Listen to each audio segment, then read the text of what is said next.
வசதியான பெற்றோருக்கு மகனாக பிறந்தவன்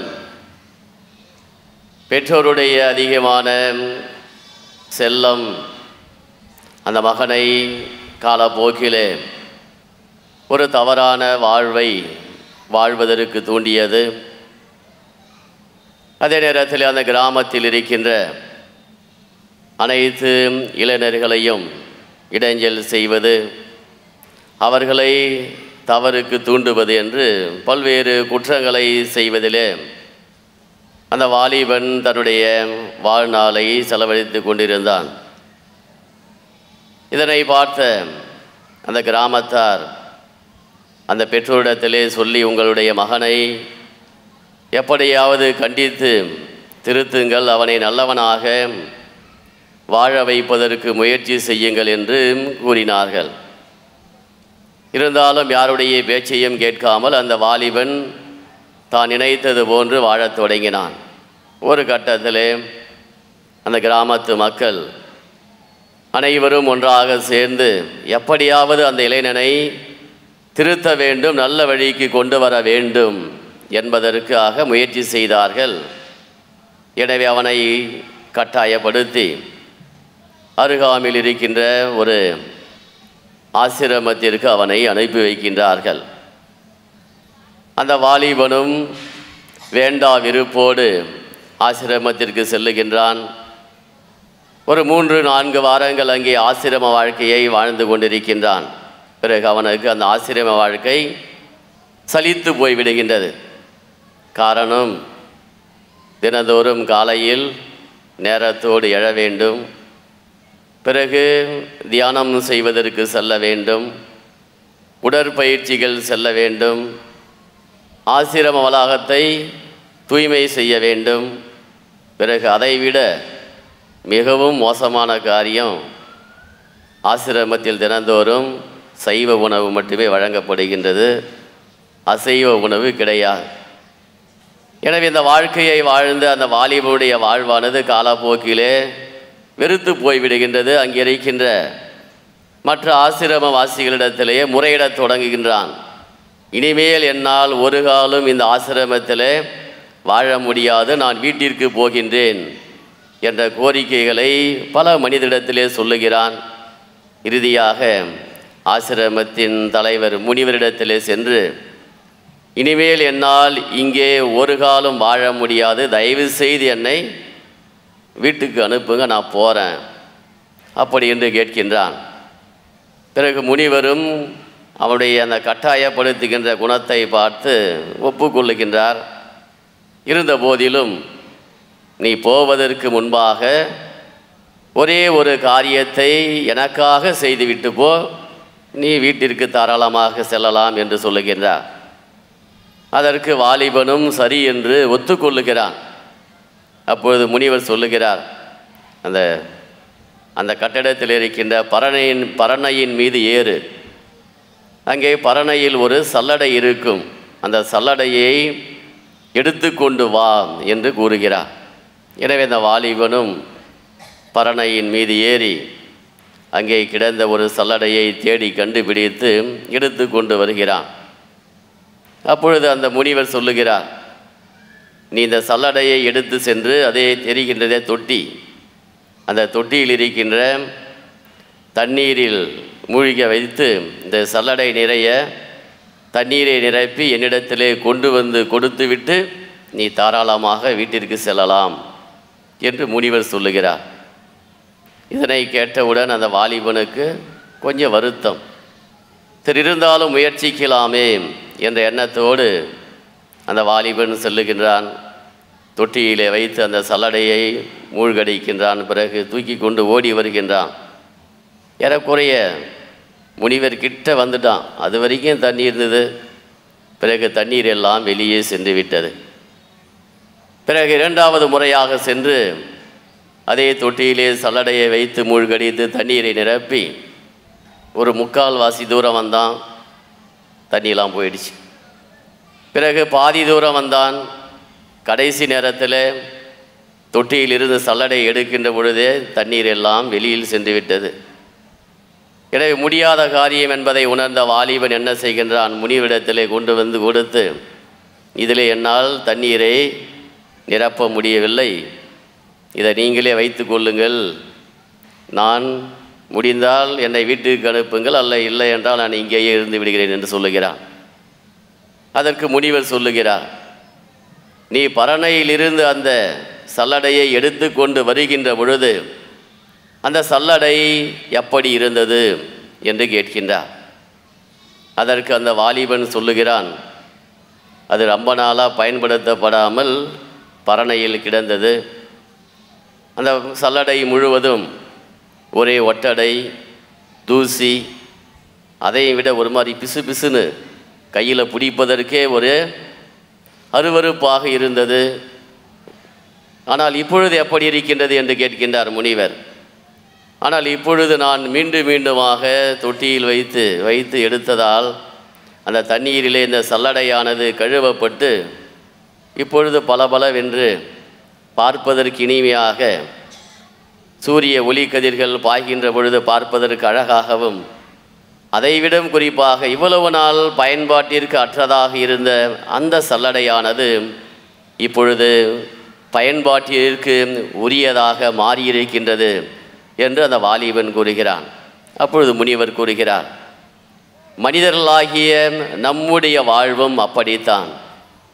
எப்பொழுது நாம் ஒரு காரியத்தை மீண்டும் மீண்டுமாக பல முறை திரும்ப திரும்ப நாம் செய்து கொண்டிருக்கின்றோமோ அப்பொழுது நாம் அங்கே நல்ல மனிதர்களாக, பயன்பாட்டிற்குரியவர்களாக, பிறரால் ஏற்றுக்கொள்ளக்கூடிய ஒரு மனிதர்களாக நாம் மாற்றம் அடைகின்றோம் என்று முனிவர் அந்த வாலிபனுக்கு பதிலளித்தாராம்.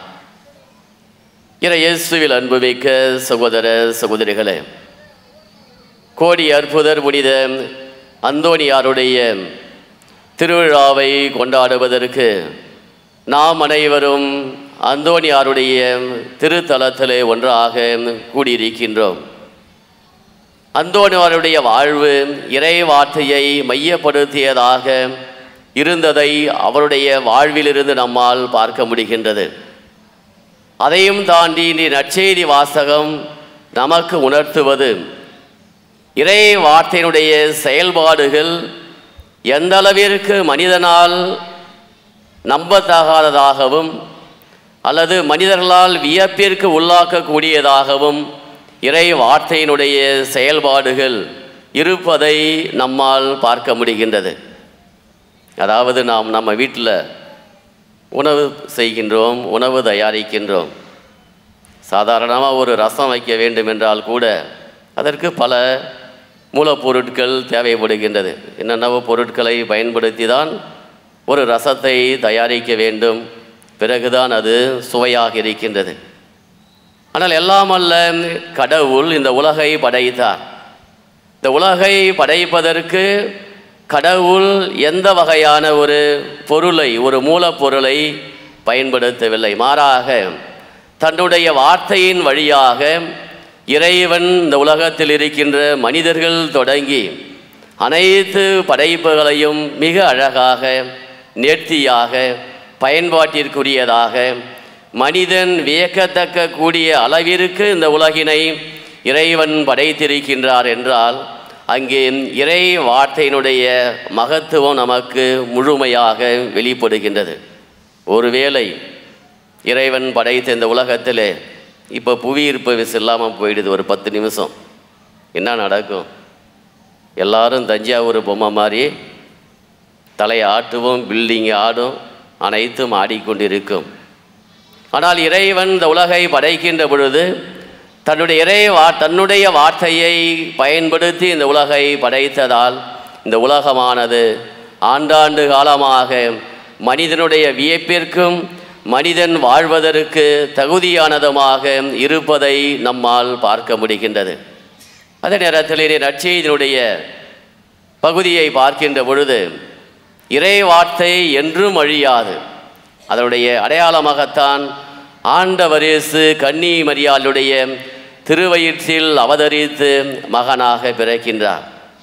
எனவே ஆண்டவர் இயேசுடைய பிறப்பானது இறை வார்த்தையினுடைய முழுமை, அதாவது இறை வார்த்தையில் எதுவுமே குறைந்து போகாது, அழிந்து போகாது. எனவே முழுமை, அந்த முழுமையினுடைய அடையாளமாக ஆண்டவர் இயேசு இந்த உலகத்திலே மகனாக, கடவுளுடைய மகனாக அவதரிக்கின்றார். எனவே அவர்தான் ஒவ்வொரு திருப்பலியிலும் இன்று நம்மோடு இருந்து அந்த முழுமையின் வழியாக நம்மை இறைவன் ஒவ்வொரு நாளும் வழிநடத்தி கொண்டிருப்பதையும் இறை வார்த்தையினுடைய அந்த இரண்டாவது பகுதியானது நமக்கு காண்பிக்கின்றது. எனவே முதல் பகுதி இந்த உலகை படைக்கின்றது, இரண்டாவது பகுதி முழுமையின் வழியாக ஆண்டவர் இயேசுவை இந்த உலகிற்கு அளிக்கின்றார். மூன்றாவது தான் இறை மக்களாகிய நீங்களும் நாங்களும். எனவே அந்த இறை மக்களாகிய நீங்களும் நாமும் அந்த இறை வார்த்தையை வாசிக்கின்ற பொழுது நாம் பிற மனிதர்களுக்கு நல்ல உதாரணங்களை கொடுக்கக்கூடிய மனிதர்களாக மாறுகின்றோம். அதை புனித அந்தோனியாருடைய வாழ்வில் நம்மால் பார்க்க முடிகிறது.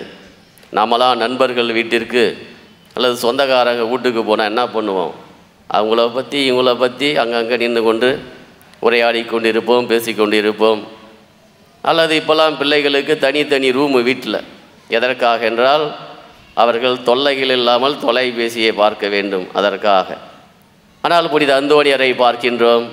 அவருக்கும் தனியாக நண்பர் வீட்டிற்கு செல்லுகின்ற பொழுது அறை ஒதுக்கப்படுகின்றது. ஆனால் தனியாக அவருக்கென்று ஒதுக்கப்பட்ட அறையில் அந்தோனியார் என்ன செய்து கொண்டிருக்கின்றார்? அவருடைய கதவு துவாரத்தின் வழியாக நண்பர் உற்று நோக்குகிறார், வெளிச்சம் வருதேன்னு சொல்லி. அப்பொழுது அங்கே அவருக்கு தோன்றுகின்ற காட்சி, அந்தோனியார் இறை வார்த்தையை வாசித்து கொண்டிருக்கிறார். அங்கே குழந்தை இயேசு அவரோடு இருக்கின்றார். எனவே ஒரு மனிதன் தன்னுடைய வாழ்வின் நேரத்தை அல்லது தனக்கு மிகுதியாக கிடைக்கின்ற ஒரு நேரத்தை ஒரு மனிதன் எதற்கு செலவிடுகிறான்? அதுதான் அவருடைய வாழ்வினுடைய உருவாக்கத்தை முழுமையாக்குகின்றது. பல நேரத்தில் நாம் சும்மா தானே இருக்கோம், ஃப்ரீயாக தானே இருக்கிறோம், அப்படி என்று ஏதேதோ செய்கின்றான். ஆனால் அதுதான் நம்முடைய வாழ்வை பல நேரங்களிலே இல்லாமல் ஆக்கிவிடுகின்றது. ஆனால் ஒரு மனிதன் எப்பொழுது தனக்கு கொடுக்கப்படுகின்ற அதிகமான நேரத்தை பயன்படுத்துகின்றானோ அப்பொழுதுதான் அந்த மனிதன் ஆக்கமுள்ளவனாக அல்லது பயன்பாட்டிற்கு உரிய ஒரு மனிதனாக தன்னுடைய எதிர்காலத்தை உருவாக்கி கொள்ளக்கூடிய ஒரு மனிதனாக மாறுகின்றோம். எரேமியா இறைவாக்கினர் இறைவாக்கு உரைக்கின்றார். அப்பொழுது உலர்ந்த எலும்புக்கூடுகள் அனைத்தும் சதைபிடிப்பாகி உயிருள்ளதாக மாறுகின்றது. ஆம், இயேசுவில் அன்புக்குரிய சகோதர சகோதரிகளே, நம்முடைய வாழ்விலே பல நேரங்களில் நம்முடைய கஷ்டத்துக்கு யாராருக்கிட்டேயோ போயிட்டு சொல்லி ஆலோசனை கேட்போம், விடை தெரிந்து கொள்வதற்கு ஆசைப்படுவோம். ஆனால் நம்முடைய வாழ்விற்கான விடைகள் அனைத்தும் விவிலியத்திலே பதிந்திருக்கின்றது, பொதிந்து கிடைக்கின்றது. அதை நாம் மீண்டும் மீண்டும் வாசிக்கின்றவதான். அதாவது ஒரு புத்தகத்தை மீண்டும் மீண்டும் வாசிக்கின்றவன் எளிதாக நீட் தேர்விலே வெற்றி பெறுவான். அதே போன்றுதான் இறை வார்த்தையை எப்பொழுது நாம் மீண்டும் மீண்டும் வாசிக்கின்றோமோ நம்முடைய உலக வாழ்விலே, குடும்ப வாழ்விலே நம்மால் வெற்றி பெற முடியும் என்பதற்கு இந்த உலக படைப்பும் ஆண்டவர் இயேசுடைய கன்னி மரியாளுடைய வயிற்றில் இறை வார்த்தையால் உருவானதும் புனிதர்களுடைய வாழ்வு மேலோங்கியதும் நமக்கு உணர்த்துகின்ற செயல் இதுதான். எனவே நம்முடைய வாழ்வு அந்த இறை வார்த்தையால் சூழப்படுகின்ற பொழுது நாமும் பிற மனிதர்களுக்கும் குடும்பத்திற்கும் சமுதாயத்திற்கும் பயனுள்ளவர்களாக மாறுகின்றோம். முன் உதாரணம் அளிக்கக்கூடிய மனிதர்களாக நாம் மாற்றமடைகின்றோம். அதாவது முன் உதாரணம் என்பது நம் அனைவருக்கும் தெரியும். அதுதான் இந்த நற்செய்தியுடைய கடைசி பகுதி. நாம் பெரியவனா சிறியவனா அதை நாம் தான் முடிவு செய்ய வேண்டும், வேறு யாரும் முடிவு செய்ய முடியாது.